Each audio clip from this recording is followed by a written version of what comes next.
스텝 1. 돈의 흐름을 컨트롤하기. 돈이 새는 구조를 멈추고 자동으로 남게 만들어야 합니다. 통장 구조화, 일명 통장 쪼개기. 우리는 의지로 돈을 모으는 게 아니라 시스템으로 돈이 남게 만들어야 합니다. 통장 쪼개기는 진짜 재테크 입문하면 빠지지 않는 단골 주제이면서 필수 코스이자 기초 다지기의 대표 전략입니다. 근데 수십 번 들었다고 해도 제대로 실천하고 있는 사람은 또 의외로 적습니다. 단순히 통장 나누는 게 아니라 실제로 돈이 남는 구조를 만드는 통장 쪼개기가 더 중요합니다. 돈이 한 통장에 다 들어있으면 얼마나 써도 되는지, 얼마나 저축하고 있는지 알기 어렵습니다. 그래서 통장을 목적별로 나누면 내가 계획한 대로만 쓰게 되어 돈 관리가 훨씬 쉬워집니다. 돈의 흐름을 보이게 만들면 통제가 쉬워집니다. 입금 통장, 소비 통장, 계절 앤 이벤트 통장, 투자 통장, 예비비 통장. 돈의 흐름을 보이게 만들면 통제가 쉬워집니다.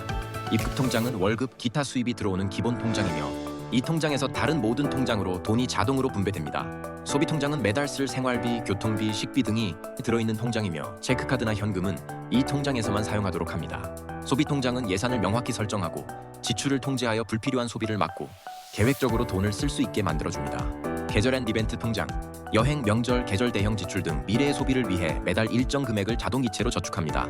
각 항목의 예상 지출을 합산해 연간 지출액을 구하고 매달 일정 금액을 자동이체로 저축하거나 한 번에 전체 금액을 떼어놓고 시작하는 방법도 가능합니다. 여행이나 명절 같은 예상 가능한 특별한 지출을 대비해 미리 예산을 마련하면 갑작스러운 경제적 부담을 줄이고 계획적으로 소비할 수 있습니다. 투자 통장, 투자 통장은 주식, 채권, 부동산, 달러 등 장기적인 자산 증식을 위한 자금입니다. 어느 정도 종잣돈이 마련되기까지는 저축 통장의 개념입니다. 투자로 수익을 내려면 일정 자본이 필요합니다. 종잣돈이 없다면 투자할 기회도 사실상 제한적일 수밖에 없습니다. 종잣돈이 모이고 공부가 되면 그때부터 진짜 투자를 위한 자산 증식 통장으로서의 역할을 시작합니다. 이 통장은 재정적 자유를 향한 중요한 발판이 되며 자신만의 투자 포트폴리오를 통해 자산을 꾸준히 늘려가는 것이 핵심입니다. 예비비 통장, 병원비, 갑작스러운 수리비 등 예상치 못한 지출을 대비해 예비비를 미리 마련하면 갑작스러운 상황에 즉시 대응 가능하고 자산 계획이 무너지지 않고 불안감을 줄일 수 있습니다.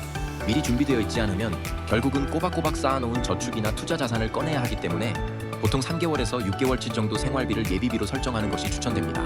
돈이 어디로 가는지 내가 정한다. 핵심은 돈의 주도권을 내가 갖는 것입니다. 들어온 돈을 어떻게 쓸까 고민하는 게 아니라 미리 정한 기준에 따라 자동으로 배분하는 것. 그래야 충동 지출을 막고 계획적인 소비가 가능해집니다. 자동화 시스템 만들기. 월급일 플러스 1일은 자동 분배인. 예를 들어 월급일이 매달 25일이라면 26일에 자동이체가 작동하도록 설정합니다.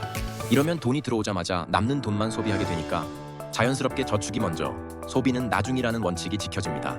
돈 관리가 습관이 아니라 시스템이 됩니다. 자연스럽게 예산을 초과하지 않게 애쓰게 되고 의지가 아니라 시스템 덕분에 충동적 지출을 막아 돈이 남는 구조를 만드는 겁니다. 남는 돈으로 소비, 선저축 후 지출. 우리가 흔히 하는 실수는 이번 달 쓰고 남으면 저축해야지입니다. 이렇게 하면 절대 남는 돈이 없습니다. 먼저 저축하고 남은 돈만 소비하는 게 원칙입니다. 소비 통장에 있는 돈이 그달 쓸 수 있는 한도라고 생각하세요. 처음엔 어려울 수 있습니다. 익숙하지 않아서 초반에는 자꾸 예산을 넘기기도 하고 답답하게 느껴질 수 있습니다. 하지만 한두 달만 버텨보세요. 이 구조에 익숙해지면 돈이 새는 구멍이 줄어들고 자신도 모르게 돈이 남는 경험을 하게 됩니다. 생활비 현실화. 예산은 현실에서 출발해야 합니다. 매달 쓰는 소비 금액을 너무 이상적으로 잡지 마세요. 예를 들어 현실적으로 70만 원은 써야 사는데 무리하게 50만 원으로 예산을 잡으면 한두 달은 버틸 수 있어도 결국 스트레스로 터지게 되고 결국은 통장을 깨는 일이 생기게 됩니다. 자신에게 맞는 현실적인 소비 예산을 먼저 파악하는 게 중요합니다.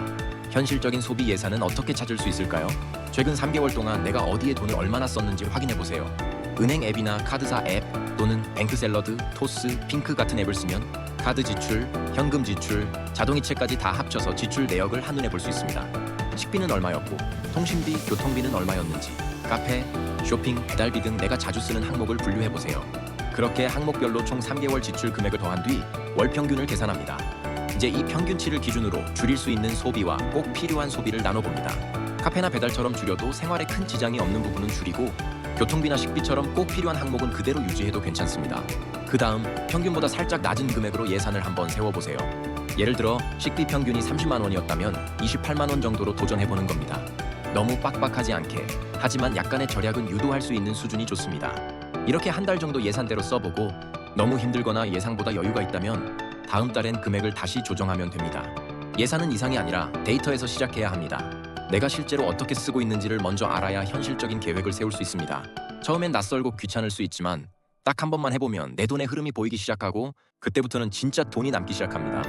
여러분의 돈 관리가 단순히 습관이 아닌 시스템으로 자리 잡을 것입니다.